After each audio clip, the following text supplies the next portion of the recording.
Salam jumpa Tribuners, seperti yang kita tahu bahwa Provinsi Maluku terdiri dari 11 kabupaten kota dan kepulauan yang ada di Provinsi Maluku ini menjadi salah satu tantangan ya berbagai pihak dalam hal pemerataan pendidikan. Namun ada satu tagline yang sangat kami apresiasikan, yaitu menjangkau yang tidak terjangkau. Ini digagas oleh Universitas Terbuka, terutama di Ambon, Provinsi Maluku, untuk masyarakat yang membutuhkan pendidikan ya, aksesnya seperti apa, namun sulit untuk dijangkau. Ini sangat terbuka untuk siapa saja yang ada di Provinsi Maluku.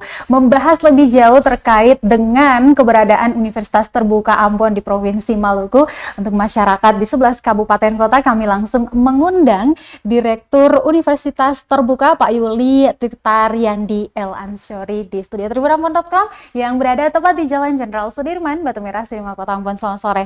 Selamat sore. Selamat sore Pak Yuli, salam sehat selalu. Emang kalau sehat itu kita bisa ngapain aja ya Pak ya, banyak agenda yang langsung bisa diimplementasikan. Baik Pak, gimana kabarnya juga? Alhamdulillah baik. Terima kasih ya. Cuaca Betul sekali. Iya, ya. Harus jaga kesehatan Tribuners. Baik. Jaga kesehatan. Iya, pokoknya betul Pak. Kami selalu mengingatkan kepada reporter lapangan kami yang tersebar di beberapa pos yang ada di Kota itu, sembari mengabari ke Tribuners tentunya. Dan thank you so much Pak sudah mau menghadiri undangan kami untuk membahas tentang salah satu sektor yang krusial terutama di Provinsi Maluku, yaitu pendidikan ya Pak ya. Baik, ngomongin tentang pendidikan nih ya, Universitas Terbuka Ambon. Apa yang melatar belakangi? Kita tahu bahwa dari tahun 1980-an itu sudah ada universitas terbuka di Indonesia ya Pak ya. Nah di Kota Ambon keberadaannya apa yang melatar belakangi eksistensi UT Ambon di Provinsi Maluku? Terima kasih Pak. Sapaannya Tribuners ya? Yes. Ya. Jadi sebenarnya keberadaan UT, Universitas Terbuka di Ambon, kan tidak terlepas dari keberadaan secara nasional 1980. Ketika UT pertama digagas didirikan berdasarkan keputusan Presiden RI pada waktu itu Pak Soeharto, karena satu-satunya perguruan tinggi negeri khususnya yang didirikan berdasarkan kepres hingga saat ini itu hanya UT. Hingga saat ini hanya UT. Nah, pada tahun 84 ada hal yang latar belakangi kenapa pemerintah memutuskan untuk mendirikan UT. Jadi kalau kita jelas balik sedikit ini, boleh. Sejarahnya ada mungkin yang ingat dengan nama Sipenmaru. Sipenmaru. Jadi kalau sekarang itu semacam seleksi nasional SMPTN. Iya, SMPTN. Seleksi nasional mahasiswa bagi calon mahasiswa ingin masuk ke Nah, Sipenmaru pada waktu kendalanya adalah jumlah kursi, kuota yang tersedia di perguruan tinggi negeri itu kan terbatas. Sementara minat orang untuk berkuliah di perguruan tinggi negeri itu sangat besar sekali. Betul. Sehingga banyak yang tidak tertampung. Akhirnya karena tidak tertampung, pemerintah memikirkan cara melihat animo masyarakat yang ingin meningkatkan kompetensinya, meningkatkan kualifikasinya, berkuliah ke yang S1, tapi tidak tertampung di waktu perguruan tinggi negeri karena keterbatasan. Hanya pemerintah menjadikan UT karena UT tidak mengenal kuota, jadi kita unlimited. Nah, pemerintah juga memikirkan yang sudah bekerja khususnya, baik sebenarnya awalnya hanya untuk mereka yang fresh graduate, ya kan? Tetapi kemudian pemerintah juga memikirkan masih banyak ternyata warga negara kita ini yang ingin berkuliah, tetapi mereka terkendala karena mereka sudah bekerja. Sementara mereka tidak bisa meninggalkan pekerjaannya. Tapi mereka ingin kuliah. Nah, bagaimana caranya? Akhirnya pemerintah menggagas, sudah kita dirikan UT. Nah, bagi mereka yang ingin melanjutkan pendidikan, tapi mungkin tidak mau juga meninggalkan pekerjaan, karena kalau perguruan tinggi profesional, kan mereka harus masuk. Betul, ya kan, harus duduk dari pagi sampai jam sekian, tergantung berapa Betul. otomatis kan mereka bisa Mhm. Mhm. ini yang tidak mungkin dilakukan. Ketika UT didirikan tahun 84, itu serempak didirikan juga di beberapa provinsi di Indonesia, termasuk di Maluku. Jadi sejak tahun 84 itu UT sebenarnya sudah didirikan juga di Maluku, tetapi memang waktu itu karena pendirian UT itu berbasiskan ke lokasi itu adalah di mana ada perguruan tinggi negeri yang sudah terlebih dahulu berdiri. Jadi pada waktu itu istilahnya adalah ada perguruan tinggi negeri pembina, di situ UT hadir. Nah, Maluku karena sudah ada UT hadir. Jadi statusnya pada waktu itu memang kita di bawah bupati karena masih baru berdiri. Jadi biarpun sama negeri, pada awalnya memang kita masih menggunakan istilah perguruan tinggi negeri setempat itu sebagai pembina. Nah, tetapi ke sini dengan posisi tersebut sudah tidak lagi kita kenal istilah perguruan tinggi negeri pembina yang dibina. Kita posisinya sekarang adalah kita sejajar sama setara. Apa yang kemudian membuat hal itu sejajar? Karena sebenarnya kita bermitra. Jadi UT posisinya adalah sendiri, bukan merupakan binaan, karena sebenarnya sama-sama kita merupakan perguruan tinggi negeri. Baik. Nah, kenapa kita masih tetap harus bermitra? Karena kita dalam proses pembelajaran UT ini kita banyak membutuhkan bantuan dari teman-teman di perguruan tinggi negeri lain, terutama untuk tenaga pengajarnya. Betul. Jadi karena jumlah mahasiswa kita yang cukup banyak, sehingga jadi kita tetap memerlukan bantuan dari teman-teman di perguruan tinggi lain untuk membantu kita dalam proses pembelajaran. Misalnya kalau kita istilahkan tutor ya. Ya, jadi yang bukan dosen tetap. Nah, itu kita istilahkan tutor. Seperti dosen tamu kah? Statusnya seperti dosen. Oke. Ya, tetapi karena dia adalah dosen tidak tetap. Siap. Sehingga mereka kita sebut tutor. Oke, sip. Baik, Tribuners, saya mau mengingatkan kalian yang mungkin baru saja pantengin ya layar monitor kita baru bergabung, jangan lupa untuk menyimak, mengikuti alur pembicaraan kami, dan jika ada pertanyaan, terutama untuk dede-dede cute, ataupun abang-abang cute, kakak-kakak cute, asik, semuanya pada cute ya, yang pengen melanjutkan studinya di Universitas Terbuka Ambon, nanti boleh kirimkan pertanyaan di comment section, nanti akan kami tanyakan langsung ke narasumber kece kita Pak Yuli di sini. Baik Pak Yuli, lalu bagaimana dengan sistem pembelajarannya, dan mungkin boleh dijelasin dikit dulu tentang terbuka itu sendiri. Ya, mungkin banyak Tribuners yang bertanya kan, makna terbuka itu sebenarnya apa? Kenapa namanya universitas terbuka? Kenapa tidak universitas tertutup? Jadi kadang-kadang ada yang banyak bertanya, Pak, kenapa namanya terbuka, Pak? Mungkin itu ya Pak, kuliahnya kita di lapangan terbuka. Wah, kalau itu nanti mahasiswa saya masuk angin. Mau saya bilangin masuk angin ya, diterpa angin. Mungkin ada yang belum tahu sebenarnya prinsip terbuka yang diusung oleh sebagai sebuah perguruan tinggi dengan metode pembelajaran jarak jauh.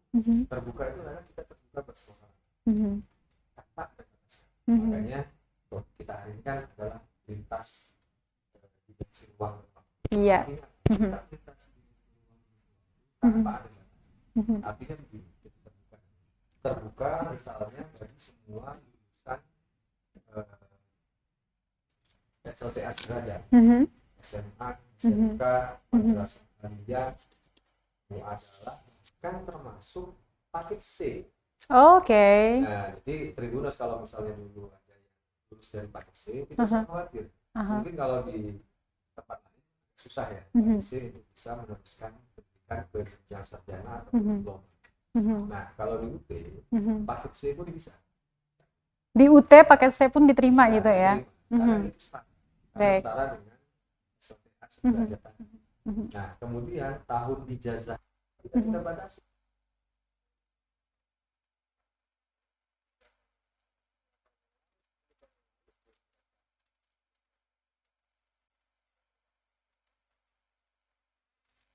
Ya.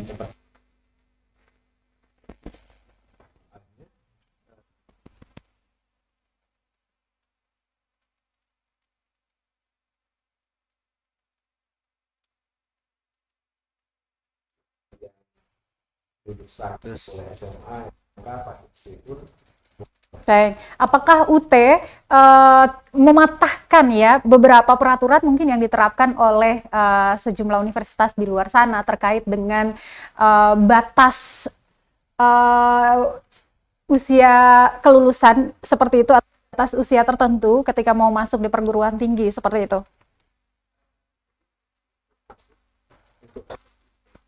itu tidak kita batas pertama proses karena kita di UT agak berbeda dengan kita proses penerimaan mahasiswa baru itu ada setahun 2 kali dan salah satu prinsip terbuka itu kita implementasikan masuk kuliah UT biarpun masuk ke perguruan tinggi di kampus negeri tidak ada tes masuk. Oke. Tanpa tes masuk. Tanpa tes masuk. Program sarjana dan tanpa tes masuk. Berarti itu di periode apa itu kalau 2 tahun sekali perekrutan? Setahun 2 kali. Setahun 2 kali itu biasanya kita mulai dari periode Juni sampai Agustus. Juni sampai Agustus.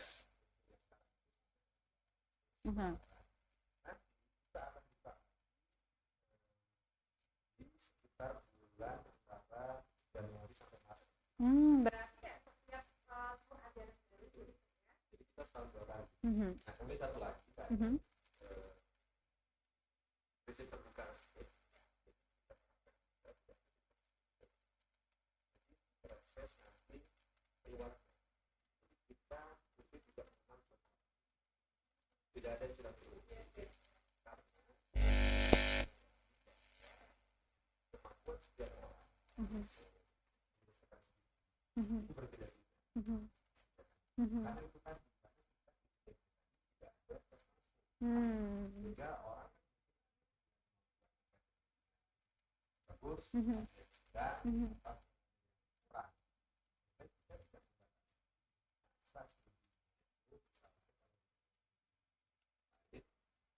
kurang tahun kalau tidak lulus zero. Nah kalau baik. tidak. Oke, penjelasannya cukup sangat apa ya, inline dan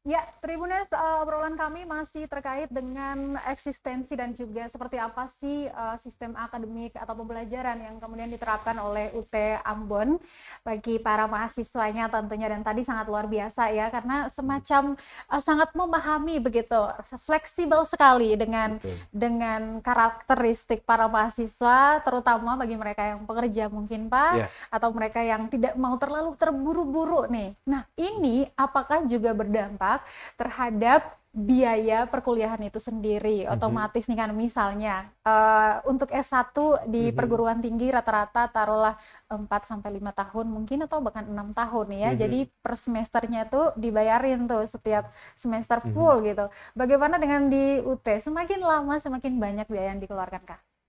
Jadi begini Kak Jeng, kalau saya boleh menganalogikan ya, jadi biaya kuliah di UT itu untuk program sarjana ataupun diploma, katakanlah kita misalnya ambil target 4 tahun sampai dengan selesai itu masih lebih murah dibandingkan 1 unit harga motor bebek Matic. Bisa kebayang? Nah, kalau harga 1 unit motor bebek Matic itu katakanlah bisa 14 juta ya, misalnya di Ambon atau di Maluku, 14 atau 15 juta. Biaya kuliah di UT total untuk program S1 dari semester 1 sampai dengan semester 8, 4 tahun, itu hanya kisaran 10 juta, sekitar 10,4. Anggap sajalah kita bulatkan 10 juta. 10 juta sudah bisa jadi sarjana. Itu Bayangkan. yang dinamakan dengan pendidikan inklusif ya. Ya, Terbuka. biayanya sangat terjangkau, Kak Ajeng. Nah, pertama kita kampus negeri tanpa tes masuk, ya kan? Biayanya terjangkau. Kan orang pasti banyak membayangkan bahwa kalau kuliah di kampus negeri tanpa tes masuk, kemudian banyak sekali kemudahan, tidak ada DO, ya kan? Iya. Pasti mahal biayanya. Orang pasti beranggapan begitu. Padahal bagi mereka yang setelah tahu tentang UT, mereka menyesal. Mereka menyesal setelah tahu UT. Menyesal kenapa tidak dari dulu katanya. Itu. Menyesal saya masuk UT. Kenapa baru sekarang saya tahu UT katanya. Nah, karena begini Kak Ajeng. Kalau kita ambil misalnya mahasiswa mengambil dengan yang sistem paket semester. Paket semester itu per semester itu hanya 1,3 juta untuk yang S1 Itu per semester, dan tidak ada biaya uang gedung, tidak ada biaya uang ini, hanya biaya admisi di awal 100.000 ditambah dengan biaya SPP tadi, UKT, uang kuliah tunggal 1,3. Bayangkan UKT kita hanya 1,3 untuk S1 kalau dia ambil yang sistem paket. Nah, kalau dia ambil dengan metode atau skema yang kedua, per SKS, atau kita istilahkan ketengan lah, ngecer ya. Per SKS di UT, itu lebih murah daripada kalau misalnya Tribuners nongkrong ngopi di tempat kopi yang bermerek lah. Kita nggak usah sebut merek ya. Nah, itu lebih murah daripada sana. Karena satu SKS di kita hanya 36.000. 36.000 Kak Ajeng. 36.000. Bayangkan, 36.000. Nah, saya lupa tadi, yang 1,3 tadi itu tidak hanya sekedar UKT, tapi mahasiswa sudah dapat buku. Sudah dapat bahan ajar cetaknya. Berarti itu sudah termasuk Sudah. fasilitas yang mungkin nanti kita akan lebih dalam lagi tentang apa yang ditawarkan ke mahasiswa dari fasilitas dan segala macamnya. Namun kalau kita flashback di 2002 ini Pak, sejak 2002 itu UT telah mengembangkan sistem jaminan kualitas atau yang disebut Simplitas. Betul. Nah, bagaimana dengan penerapannya di UT Ambon ya, mengingat banyak yang datang dari berbagai latar belakang. Gitu. Ya, jadi penerapan ISO, ya kan, kita menggunakan standar ISO. Jadi itu meliputi berbagai hal, termasuk misalnya aspek manajemen pembelajaran jarak jauh. Kemudian semua aspek kita, pelaksanaan ujian, pelaksanaan perkuliahan, kemudian quality control terhadap bahan ajar yang kita berikan untuk mahasiswa, itu semua melalui proses quality review. Jadi ada standar jaminan kualitas yang kita gunakan. Semuanya sudah, kalau istilah paling gampangnya untuk dipahami mungkin ada SOP-nya. Standar operating procedure untuk setiap aspek itu sudah ada. Jadi kalau misalnya kita ambil contoh ya, misalnya paling mudah misalnya adalah pelaksanaan ujian. Misalnya. Ya. Pelaksanaan ujian itu kita semua ada standar jaminan kualitasnya. Mulai dari proses pembuatan soal oleh dosen, kemudian masuk ke bank soal, ya kan? Itu semua ada prosedurnya yang harus ditaati, dipatuhi oleh semua pihak dari semua unit. Sampai nanti misalnya kalau kita ujiannya skemanya, kita ada berapa skema ujian. Jadi kita bicara misalnya salah satunya adalah skema yang ujian tertulis tatap muka, ya kan. Nah, itu mulai dari proses penggandaan naskah, pendistribusian naskah, ya kan. Semua itu ada alur, ada prosedur yang dijalankan yang harus dipatuhi. Jadi semua alur proses itu ada nomor dokumennya, nomor dokumen sesuai dengan yang diterapkan di ISO jaminan kualitas. Nah, itu ada semua terkontrol, Mhm. sehingga kita sangat menjamin kualitas akademik layanan yang kita berikan itu semua benar-benar jaminan kualitasnya itu sangat kita jaga. Mhm. Nah, selain dari penggunaan ISO, Mhm. kita juga selalu dan sekarang sedang berjalan prosesnya, Mhm. kebetulan quality review dari ICDE. ICDE itu International Council for Distance Education. Gimana cara kerjanya tuh, Pak? Jadi mereka melakukan review terhadap proses layanan akademik dan non-akademik yang dilakukan UT mulai dari hulu sampai ke hilir. Jadi mereka lakukan review terhadap semua kualitas layanan yang kita berikan.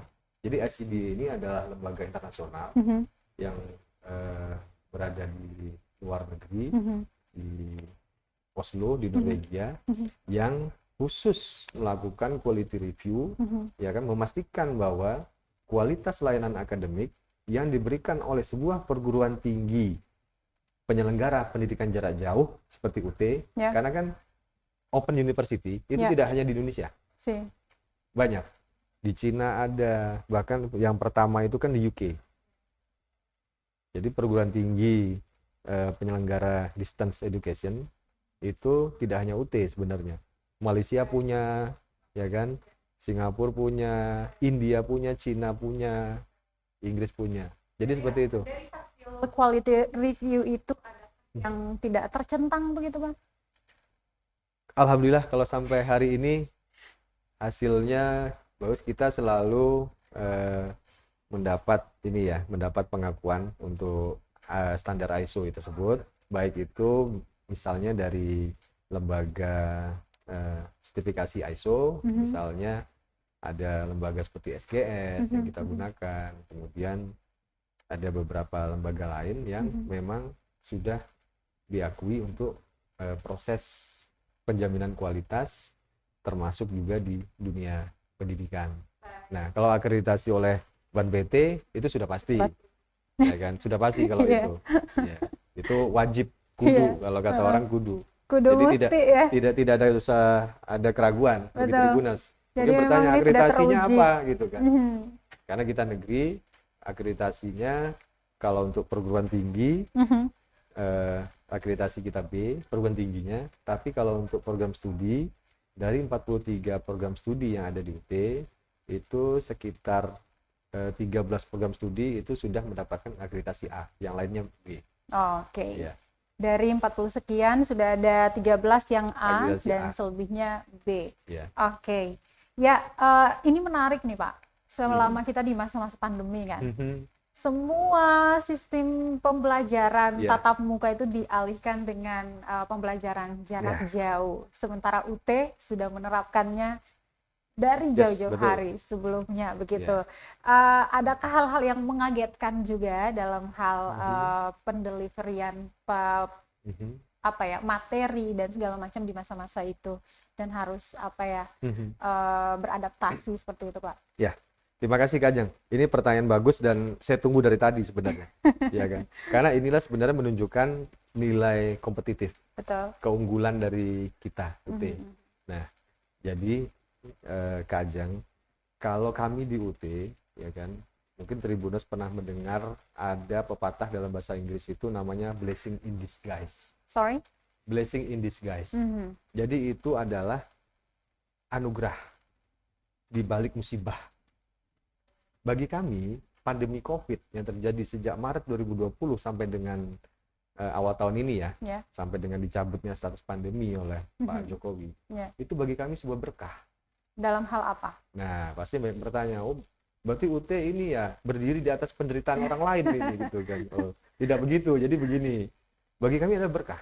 Karena pertama, sejak pandemi sampai sekarang gitu kan, sampai dengan sekarang endemi ya, itu jumlah mahasiswa UT baik secara nasional maupun di Provinsi Maluku, di UT Ambon, itu melesat jauh, bertambah. Karena apa? Karena orang banyak ingin tahu apa itu sebenarnya online learning, apa itu e-learning, apa itu pendidikan jarak jauh. Nah, ketika semua orang bingung, termasuk beberapa sahabat kita dari perguruan tinggi lain terbiasa dengan tatap muka. Ketika pandemi, itu semua kan langsung ini ya, mereka langsung panik. Betul. Ya kan, panik. Ini mau seperti apa? Karena kami tidak terbiasa dengan online learning, e-learning, PJJ, tidak terbiasa. Akhirnya kemana mereka berguru? UT. Ya, yes, betul. Mereka berguru ke UT. Hampir setiap minggu itu kita kedatangan tamu. Di UT Pusat ya. Kalau di Ambon mungkin ada 1-2 lah. Nah, tapi terutama yang di UT Pusat, yang di Pondok Cabe di Tangerang Selatan, setiap minggu itu kita kedatangan tamu. Tujuan mereka hanya satu, benchmark, studi banding. Seperti apa online learning, e-learning, PJJ yang selama ini dijalankan oleh UT itu seperti apa? Kami ingin belajar, ya kan? Karena mau tidak mau, selama pandemi kami harus juga melakukan online learning. Karena proses pembelajaran, ya kan? Layanan akademik oleh perguruan tinggi kepada mahasiswa kan tidak boleh stop. Kita tidak boleh kalah oleh pandemi COVID, ya kan? Jangan sampai nanti terjadi apa yang sering disebut, ya pernah dengar istilah learning loss generation. Jadi ketika pandemi itu terjadilah learning loss. Ada generasi yang hilang karena proses pembelajaran itu berubah. Terbiasa tatap muka, bertemu, ya kan? Ini mesti dirubah semuanya. Nah, di sini juga Kak Ajeng, UT ketika terjadi pandemi, kami tenang-tenang saja. Karena kami sudah lama. Ya kan? Jadi kami tidak khawatir. Justru disitulah kami UT bisa menunjukkan, tuh kan, sekarang semua panik.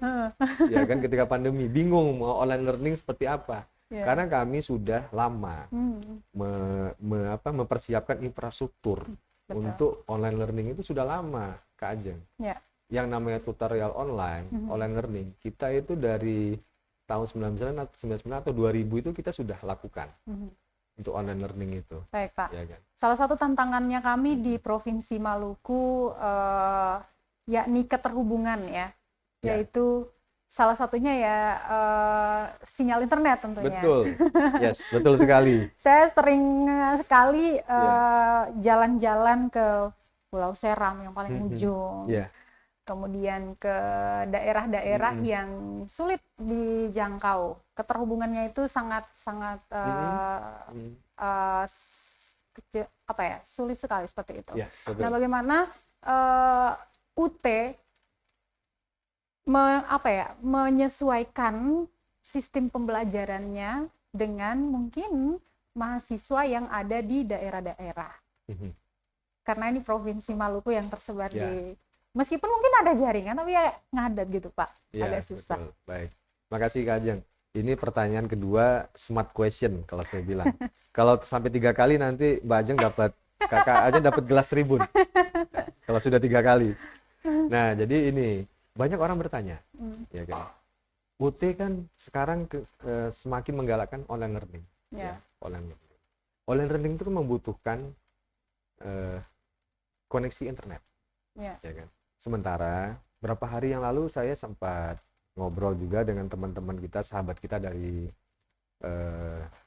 provider lah ya, provider internet punya pemerintah. Gitu. Saya sempat ngobrol, saya tanya, sejauh mana penetrasi internet di Provinsi Maluku? Dari 1.200 desa, desa, kelurahan, dan negeri yang ada di Provinsi Maluku, itu mungkin baru sekitar 60% yang sudah masuk. Ya, penetrasi internet, bandwidth internet sudah masuk, meskipun mungkin bandwidthnya masih belum inilah ya, gitu masih lemah. Bayangkan, Kak Ajeng, dari 1.200 desa, itu kalau baru 60%, berarti desa-desa yang ada di pulau-pulau yang kecil-kecil itu bagaimana? Betul. Nah, ini juga menjadi tantangan bagi kami. Sesuai dengan tagline kami tadi, menjangkau yang tidak terjangkau.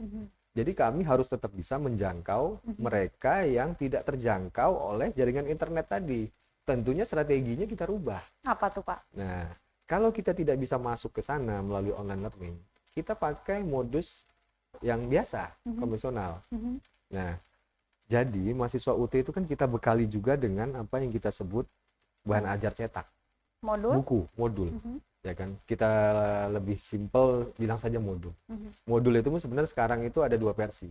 Ada yang cetak, ada yang versi digital. Oh, sip. Versi digital itu ada yang versi PDF ataupun EPUB formatnya. Ada juga yang kita bisa baca di web, tapi hanya sekedar bisa baca kalau yang di web. Tidak bisa kita unduh karena terkait dengan hak paten. Nah, kalau yang cetak paling itu, karena sebenarnya modul UT itu didesain sebenarnya adalah pengganti dosen. Jadi kalau yang pernah membaca modul UT itu pasti dalamnya itu isinya itu dia formatnya sebenarnya interaktif. Tidak seperti modul pada Atau buku umumnya yang biasa, kayak tidak kita. beda. Nah, karena kita ketika membuat modul, para penulis modul itu kita bekali dengan berbagai macam skill ilmu, mulai dari desain instruksional, ya kan, sampai kemudian nanti ada ahli konten, ada ahli bahasanya, sehingga ketika mahasiswa kita mempelajari modul tadi, mereka tuh merasa seolah-olah mereka berhadapan langsung. Jadi modul itu adalah seolah-olah adalah personifikasi dari sosok dosen atau tutor sesungguhnya. Jadi tanpa bertemu langsung pun, ketika mereka baca modul, mereka seolah berhadapan. Nah, kemudian karena di daerah yang tidak ada koneksi internet tadi, mau tidak mau, kita kan mesti beradaptasi, menyesuaikan. Nah, kita paling dorong mahasiswa wajib memiliki bahan ajar atau modul cetak tadi. Nah, kemudian ada satu hal yang mungkin ketika mereka tetap harus misalnya mengakses internet misalnya. Nah, sebenarnya di beberapa wilayah, paling tidak di sentra kecamatan, itu kan ada internet yang dulu istilahnya itu internet kecamatan, ya kan? Mereka tetap bisa, misalnya datang ke kota kecamatan, tapi itu pun sebenarnya tidak menjadi satu hal yang mutlak ya. Karena kalau mereka memang tidak bisa mengikuti proses tutorial, kita sebut kalau di UT itu perkuliahan kita sebut tutorial, ya kan? Mereka sebenarnya punya pilihan, mereka belajar saja dari modul, ya kan? Kemudian satu saat nanti mereka tinggal ikut ujian, atau mereka ikut tutorial online, ya kan? Kalau tidak ada tutorial tatap muka, jadi proses perkuliahan, pembelajaran di UT itu kan ada beberapa skema ya. Jadi untuk bantuan belajar bagi mahasiswa, yang pertama itu adalah perkuliahan atau tutorial tatap muka, bertemu langsung dengan tutor. Berarti mereka punya kesempatan juga untuk datang ke UT yang berlokasi di Ambon, kampus UT yang berlokasi di Ambon? Bisa, tapi biasanya kita pusatkan juga di beberapa daerah. Jadi tanpa mereka harus datang ke Ambon. Karena kalau mereka semua harus datang ke Ambon, itu akan sangat high cost. Kasihan. Ya kan? Gitu kan? Ya, apalagi kalau yang dari pulau-pulau mana kan biayanya sudah berapa. Nah, ada opsi kedua, mereka bisa ikut tutorial online. Ya kan? Jadi kita ada proses pembelajaran yang menggunakan learning management system kita, mereka bisa ikut tutorial online. Jadi tanpa harus bertemu langsung dengan tutor atau dosen. Jadi mereka ikut tutorial online. Nah, pengalaman kemarin juga ada beberapa ya, yang termasuk selain tutorial online, ada lagi jenis satu lagi tutorial webinar. Tutorial webinar itu mungkin yang banyak selama ini orang kira online learning itu adalah sebatas seperti tutorial webinar yang menggunakan Zoom. Zoom atau kalau kita di UT kita kadang-kadang menggunakan Microsoft Teams atau Google Meet. Nah, banyak salah kaprah. Ini Kak Ajeng, mungkin sekalian saya luruskan. Banyak orang mengira online learning itu adalah hanya sebatas kuliah melalui Zoom. Pemahaman orang, online learning itu adalah, lah itu kan Zoom, melalui Zoom itu sudah kuliah online learning. Tidak sebatas itu, ya kan? Online learning itu bukan hanya sekedar kuliah melalui Zoom atau Google Meet, ya kan? Kemudian tugas dikirimkan lewat WA dosennya atau lewat email, bukan itu. Online learning sesungguhnya itu bukan seperti itu. Ada proses pembelajaran, ada interaksi antara dosen dan ini, dan ada media yang menjembatani itu, tidak hanya sekedar Zoom. Jadi kita punya metode learning management system yang kita rancang, ya kan? Di mana mahasiswa juga bisa diskusi di situ, bisa mengirimkan tugas kuliah di situ. Semua itu ada di aplikasi. Nah, ini yang mungkin banyak teman-teman di tempat lain agak berat itu dalam menjalankan online learning itu karena banyak infrastruktur yang harus disiapkan. tidak hanya sekedar kuliah melalui Zoom. Jadi online learning does not mean Zoom. Oke. Gitu. Jadi ada banyak tools yang memang harus dipelajari Yes, untuk bisa banyak ikut sekali. berbagai tutor itu ya Pak ya. Nah, jadi kalau pengusaha UT yang di daerah-daerah yang dikatakan ajang penetrasi internet agak kurang, itu banyak pengalaman lucu. Dan ini memperlihatkan boleh share dulu. fighting spirit mereka, motivasi mereka untuk menuntut ilmu, biarpun tinggal di daerah 3T, daerah yang tidak terjangkau internet dengan baik. Ada yang saking berjuang untuk mendapatkan sinyal internet tadi, ada yang naik ke atas pohon, ada yang naik ke atap rumah, ya kan? Ada juga yang dapat sinyalnya itu di dekat kuburan, ada yang di Sampai tengah malam kebun, nggak di lu? tengah hutan. Nah, tentu tidak. Ada waktu kalau yang mereka yang ikut tutorial webinar itu memang sudah terjadwal karena live, karena itu sinkronus. Artinya mahasiswa fleksibel, mau akses itu pagi, mau siang, mau malam. Yang penting nanti dia masuk ke learning management system kita, aplikasi itu nanti dia merespon diskusi atau kirim tugas, dan itu fleksibel. Tentunya tidak semalaman dia harus di kuburan, kan nanti ketemu penampakan kan repot kita. Nah itu, jadi Kak Ajeng ada satu hal nih.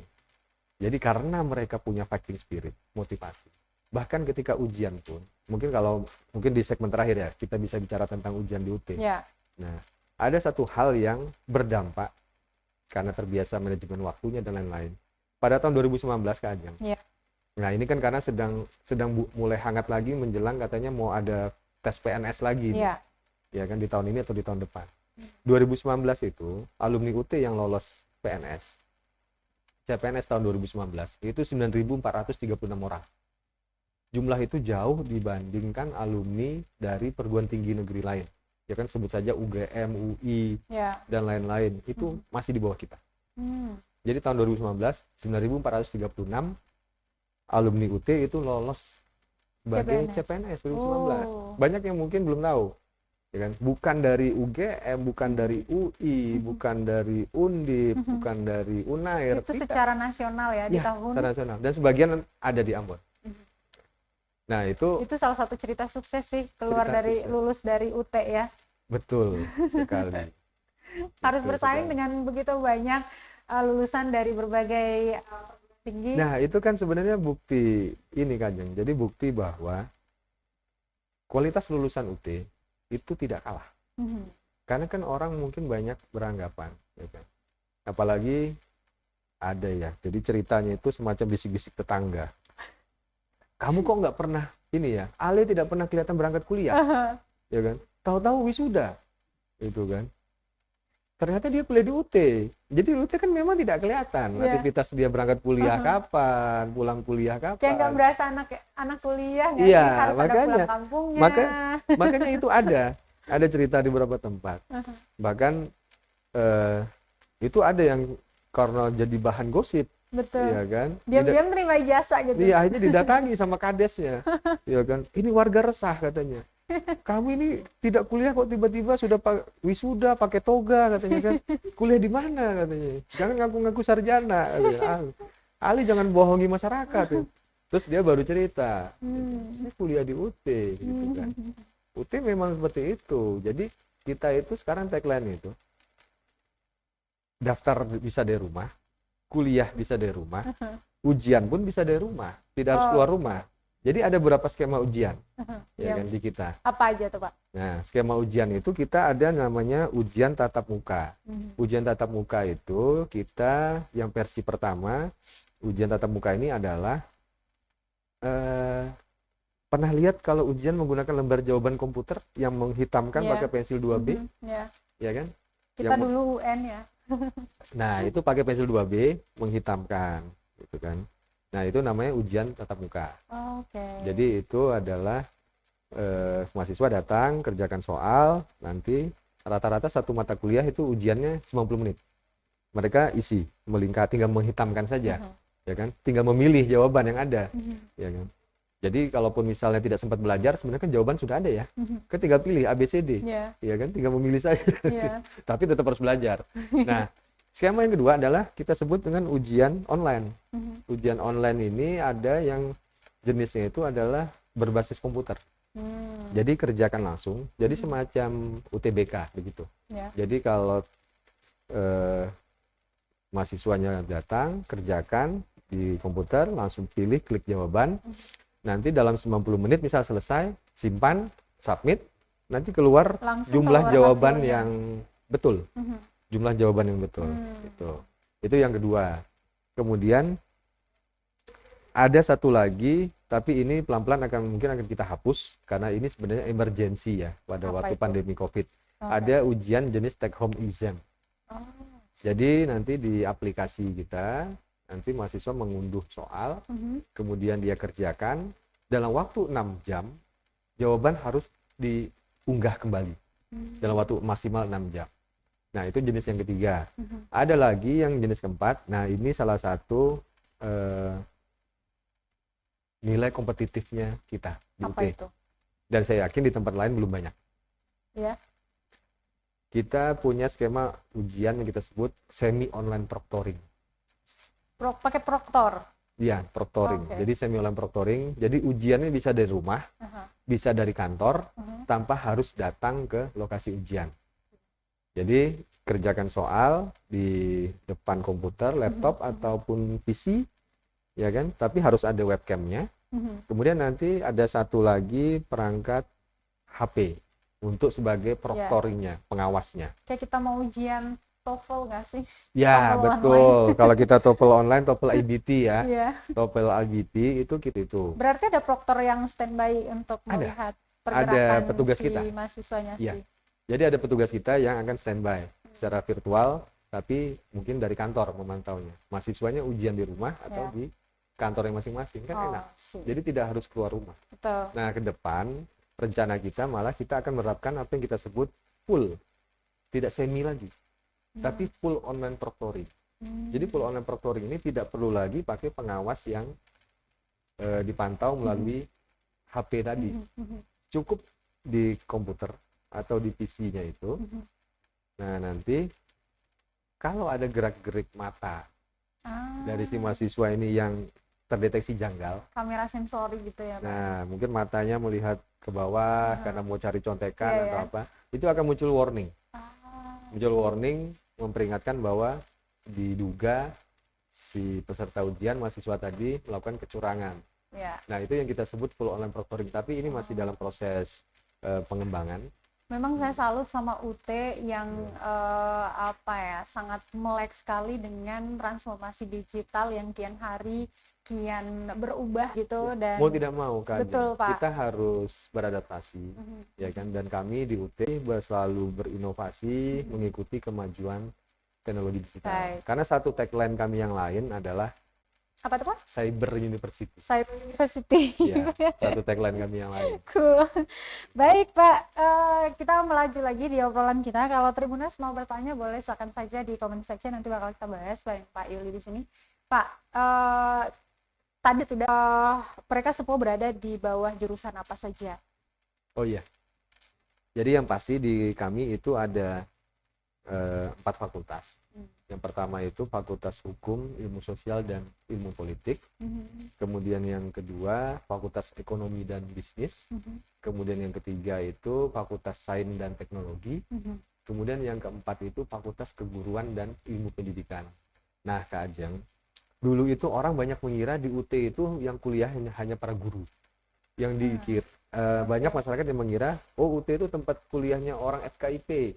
Apa karena memang peminatnya yang banyak? Nah, jadi dulu memang iya, ya kan. Meskipun kita punya 4 fakultas, dulu mahasiswa kita itu dominan adalah mereka yang berprofesi sebagai guru, karena kuliahnya di fakultas FKIP tadi. Padahal kita punya 4 fakultas. Nah, karena dulu itu kan ada kebijakan pemerintah, Undang-Undang Guru dan Dosen, salah satunya itu di awal tahun 2000-an, yang mewajibkan guru itu harus berkualifikasi S1.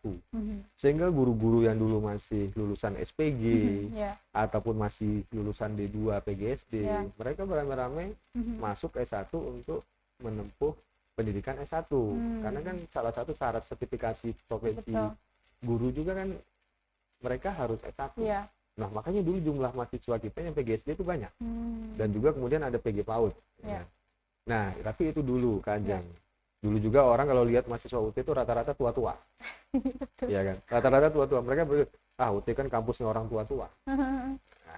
Tapi sekarang, ya kan, katakanlah mungkin hampir sekitar 10 tahun terakhir, itu tren berubah. Tren berubah. Mahasiswa kita sekarang yang paling banyak itu bukan lagi guru. Yang sekarang yang paling banyak itu